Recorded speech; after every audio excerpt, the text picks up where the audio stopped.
Today we're going to be working on smoking a beef tenderloin.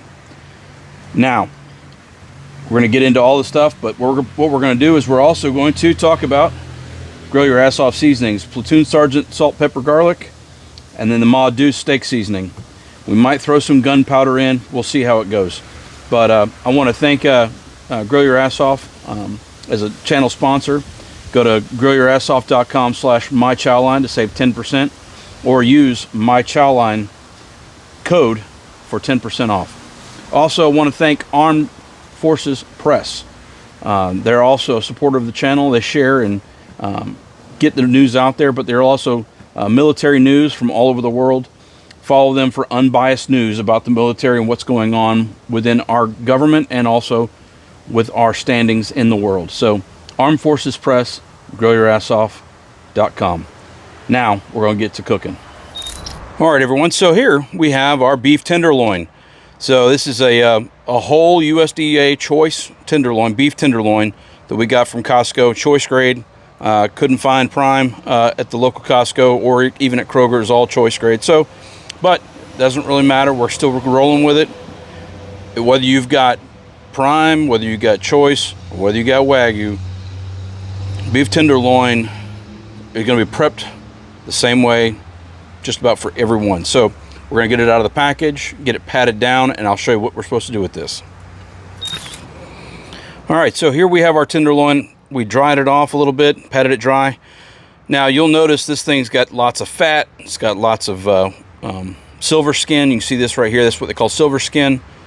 It's part of what holds the muscle together. It's part of your tendons and stuff like that. It's really tough. You don't want that because it's supposed to be a tenderloin. Now there's a couple things left on these besides the fat.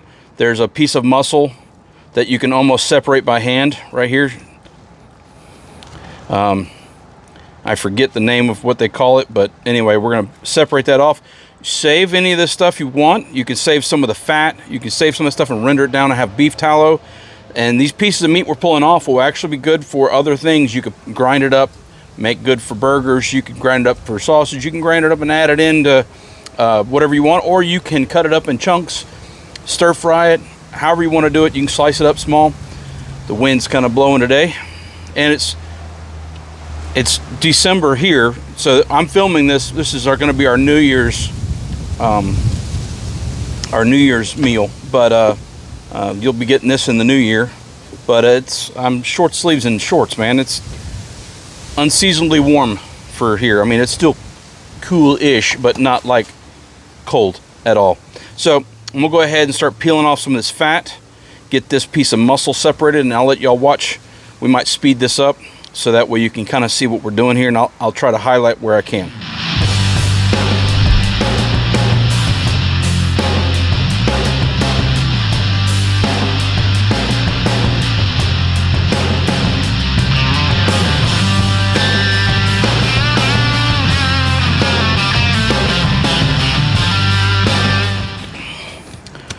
All right, on the back here, we've got these little ridges or flaps right here. We're going to trim these off as well.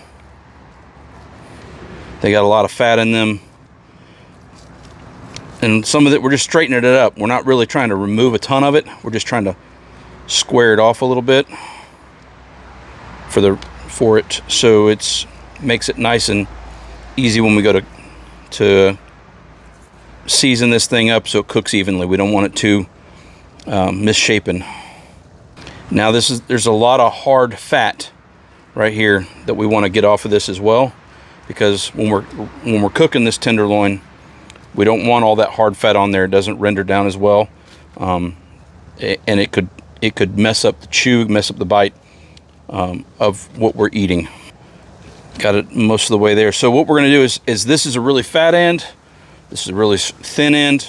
We're going to do the silver skin and stuff on the other side, but while we're on this side here, I wanted to show you, we're probably not going to cook this whole thing like this.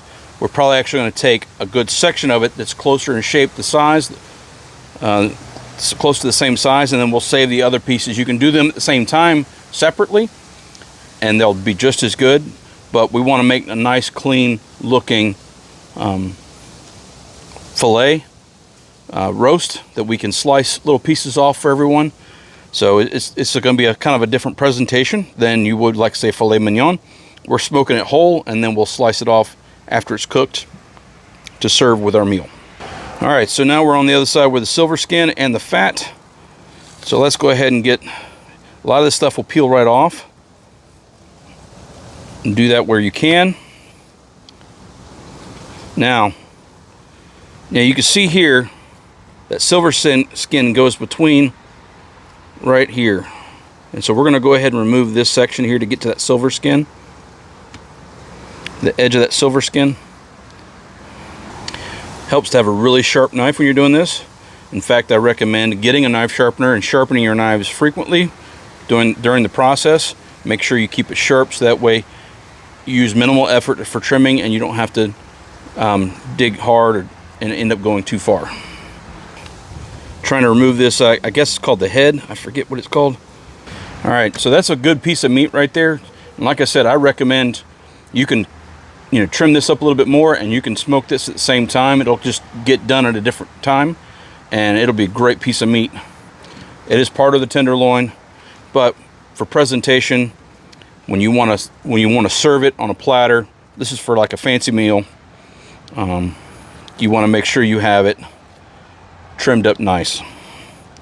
Now we're going to get some of this fat and sinew off here. Oh, this is super expensive cut of meat to just be pulling all this off, so please save it, use it, freeze it if you need to till you have enough fat and stuff set aside to make your own beef tallow, or till you have enough to grind up burgers. It's a great way to do it, especially if you want to make deer burgers and you need some extra fat to throw in if you grind your own deer meat, you can take the beef fat stuff from this and throw it in there and have some fat in your pork or your deer meat instead of using pork. So if you're trying to help stay kosher or anything like that, where you just don't want to use pig fat, that'll work. All right, so let's get this silver skin. All right, so what I like to do is I like to weasel in and kind of point it a little bit towards the silver skin. Trying to be careful that you want to get as little of the meat as possible, and then want to slightly turn the blade towards the silver skin and just pull. And that's what we're looking for. But that silver skin is tough. You don't remove that, it will not be tender. You get pieces of that'll be chewy parts, because it does not cook down, it does not render down, especially since this will be cooked to a medium temperature. So you're not going to be able to render down any of the fats as much as you think. So you want as little of that tough stuff as possible. Now if we were doing a brisket, you're taking it to 200 degrees internal temperature, you might be able to get away with leaving a few pieces of this, but we're going to medium rare.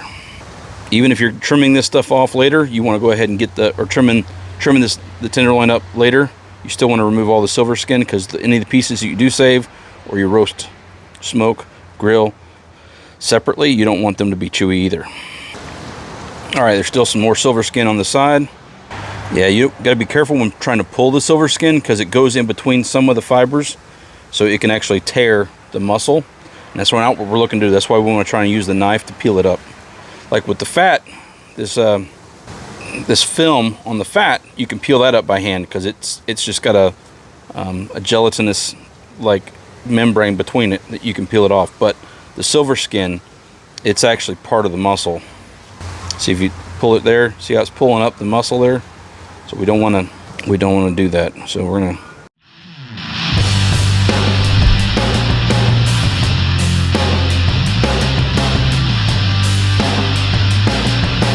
like I said, you can go through all these scraps, save pieces of it. All right, so now trim up a little more. There's a little more hard fat right there. And I think what we're going to do is we're going to trim this off right about here and right about here. All right, so wish I had my cover. I got to build one now, or get another pop-up tent. Anyway, all right, trim off this fat here.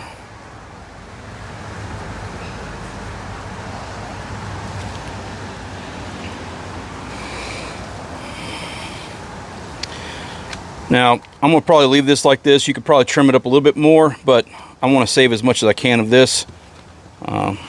Pick all the little pieces of fat that might be still stuck to the sides off of it. All right, and then we're going to go ahead and we're going to cut up some string. We're going to tie this up, so we're going to cut out some pieces of string. I'll get back to you when we have that done. And we'll probably go ahead and do these as well, and probably go ahead and cinch those up, trim them up a little bit more. We'll probably cook all of them at the same time, just so that way we have some. But this is basically what we're looking at. This backside could probably be cleaned up a little bit more, but like I said, I'm trying to save as much meat as I can on this, and we'll get to it. Now it's going to marinate overnight. So once we get it seasoned up, tied up, we're going to vacuum bag it, put it in the fridge, and let it sit overnight. And then we'll cook this tomorrow, because it is New Year's Eve. This is going to be for New Year's Day. So thanks again, everybody, and I will see y'all in just a minute. All right, so we've already bagged up all of our fat and extra stuff left over that we're going to save and put in the freezer for another time. We've got our pieces of meat here. Like I said, these aren't, this is more like your what you're not going to use for presentation, but you still cook it, and you can serve it up as appetizers, or it can be what the grill master nibbles on while he's cooking, because some of these will cook really fast. So, all right, so we've cut a bunch of butcher's twine for trussing up these, but now we're going to get into getting this set up to season these. So what I like to do is I like to put a little bit, just a little bit, of, when I'm doing beef or a nice meat, I like to use a little bit of Worcestershire, just a little bit, and rub that around. Kind of like the binders that you see when they do pork and brisket and stuff like that, but I like the umami of Worcestershire, and since we'll be marinating these, it'll help add a little bit of extra to these, just a little bit. All right, so now Platoon Sergeant, salt, pepper, garlic. Go up really high with it.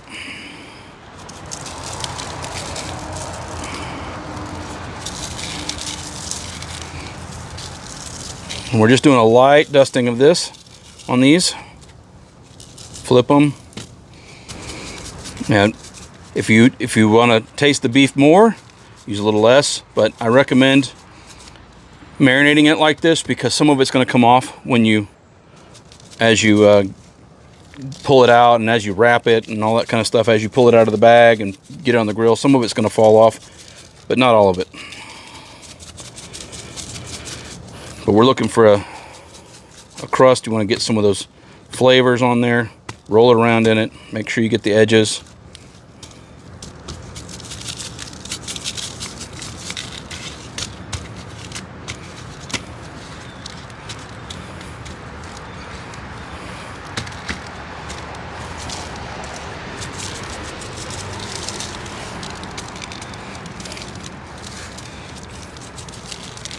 This Ma Deuce is a really great seasoning.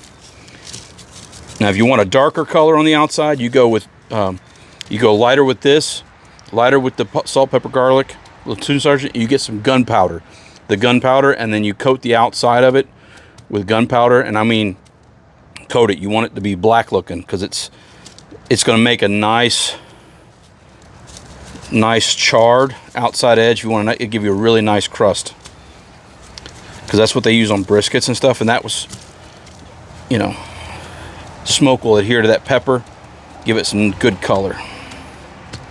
All right, so now that these are seasoned up pretty good, already starting to sweat a little bit. So now we're going to truss these up.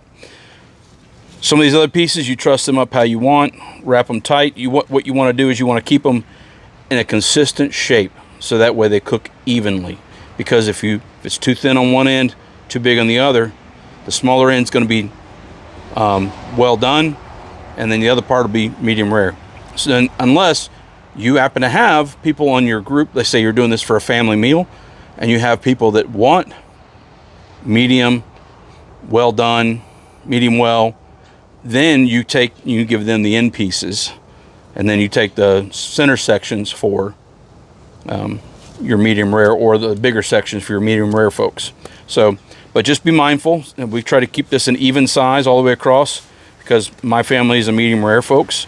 But when you have these others, you can provide that for them. So now we're just going to go every couple of, like every inch or so, and tie them up and then trim them. So come back when we got them all tied up.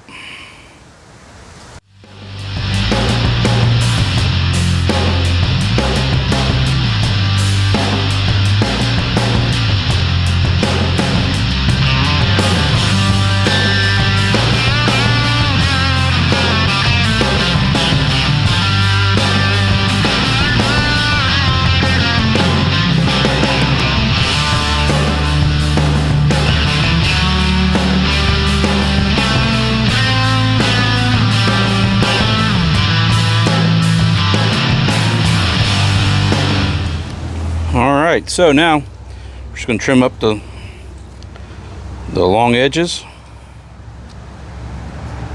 And this will get cut off after we pull it off. Trussing it up like this helps keep it in a nice consistently round shape versus any kind of deformations that it has, like fat on the bottom and thin on top. You want to keep it nice and round. That way it cooks evenly. Very important, especially when you're smoking, grilling, stuff like that. If you want to take and cook a fillet or cook a steak, if it's a fairly weird shape, what you do is a fairly thick cut. You can truss it up and keep it in a nice round shape, and it'll cook like a hamburger does. But you can maintain the temperature better that way and get a nice even cook. And that way it's easier to move too, so you don't end up with pieces doing all that. So if you truss it up, it helps. But you see that right there? That is what we're looking for. Trussed up, ends are seasoned. Get a little more on that end. And that's ready to be bagged up, or you could let it sit on a cooling on a rack on a tray. But we're going to vacuum bag these up just because I don't want them dripping anywhere in the fridge. I got a lot of other stuff in there, so we'll do that. Now this one, I'm going to wrap it. Actually, you know what? I'm going to let it cook just the way it is. This one, though, because it's so small, I'm going to wrap it and tie it up in half. And that way, it will stay in shape. Because round is a shape. Ha ha ha. That's what I say about myself all the time. I'm in shape. Round is a shape. Eating too much barbecue and drinking too much beer.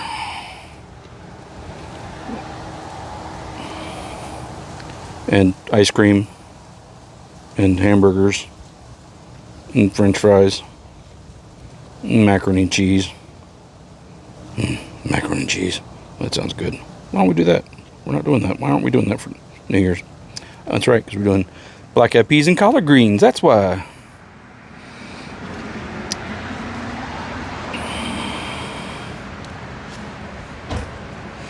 All right, so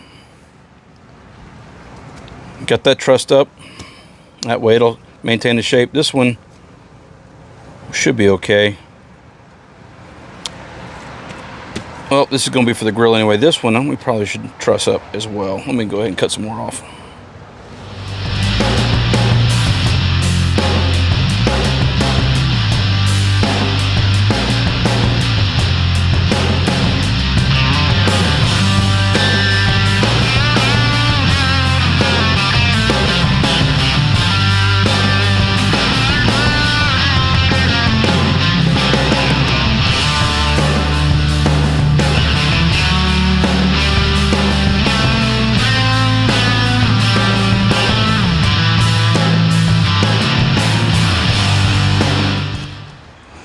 Alright, so I'm going to vacuum bag these up. You could put them in, you could wrap them in cellophane and put them in the fridge.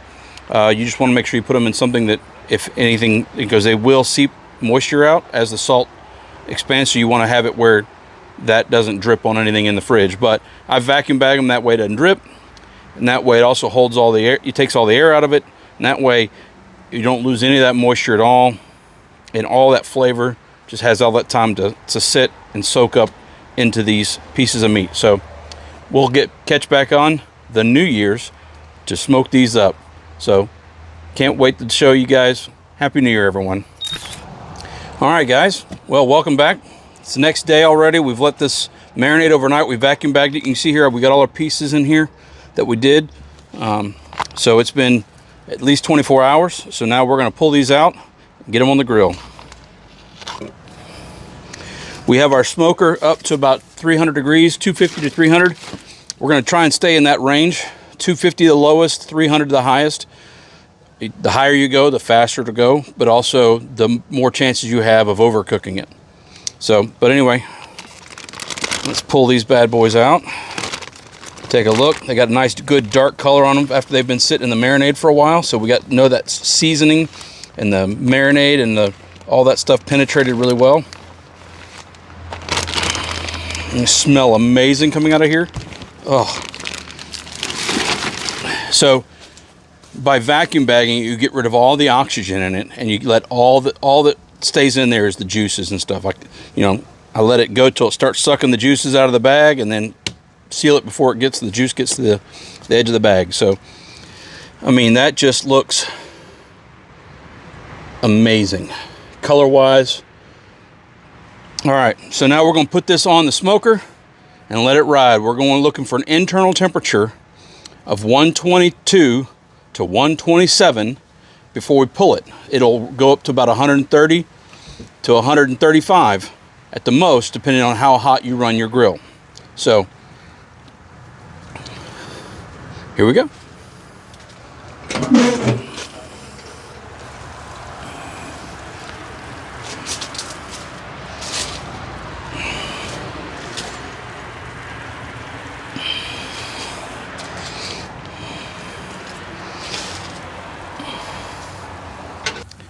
All right, so these have been on probably 10-15 minutes now, and the two smaller ones here, the other small one I already pulled off because it already got to temperature really quick.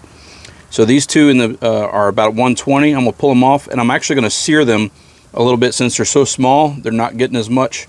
So I started a little charcoal grill going so I could sear the edges off, get a little color on the outside of them, and I'll do the same thing with the bigger tenderloin as it gets closer.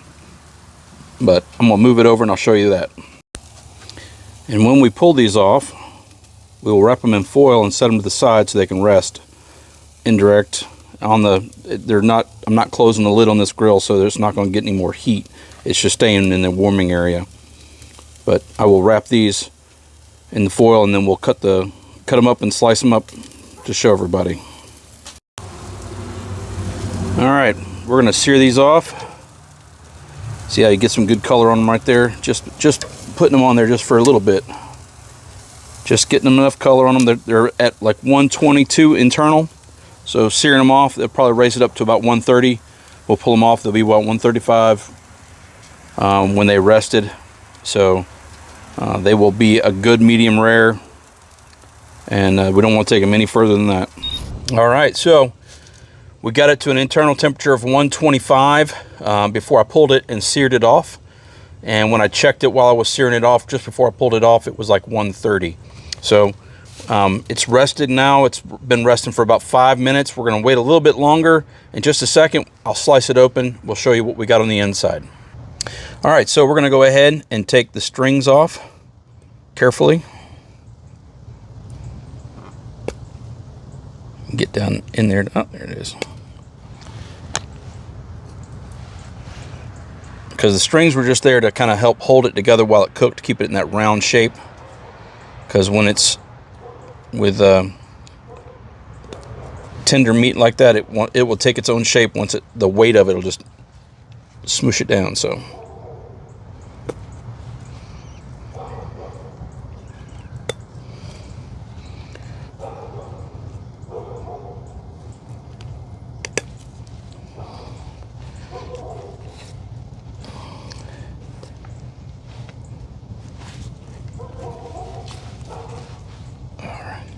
this thing smells amazing.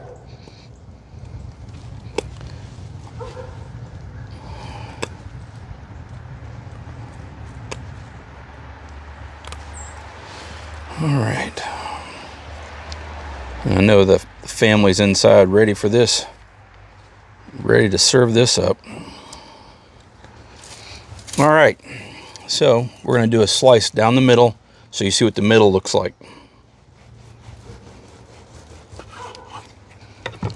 Do a reveal. I don't know how well the camera can pick it up, but that looks like a perfect medium rare right there. Pink in the middle. And we're going to slice a piece of this off.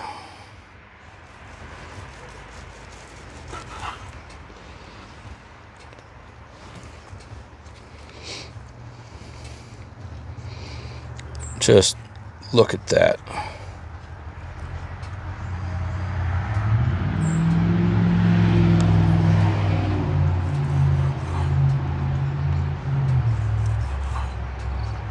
Take a piece of that middle section there. Oh my goodness.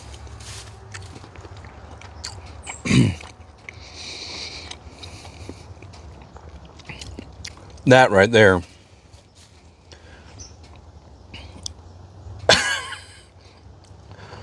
Oh, this is so good.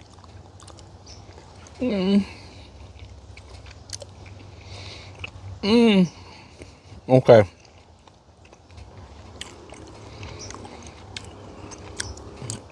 I've never wanted to kiss a cow more than right now. This is so good. Oh my goodness. I'm gonna let my camera operator try a little piece. Tender, juicy, salty, savory, peppery. Very juicy. Juicy. Okay. Well, Gotta say something for the family though. Yeah, we gotta get this inside before it cools off. It's starting to cool off out here. So, thank you guys for tuning in. Sorry for talking while chewing, but see y'all next time.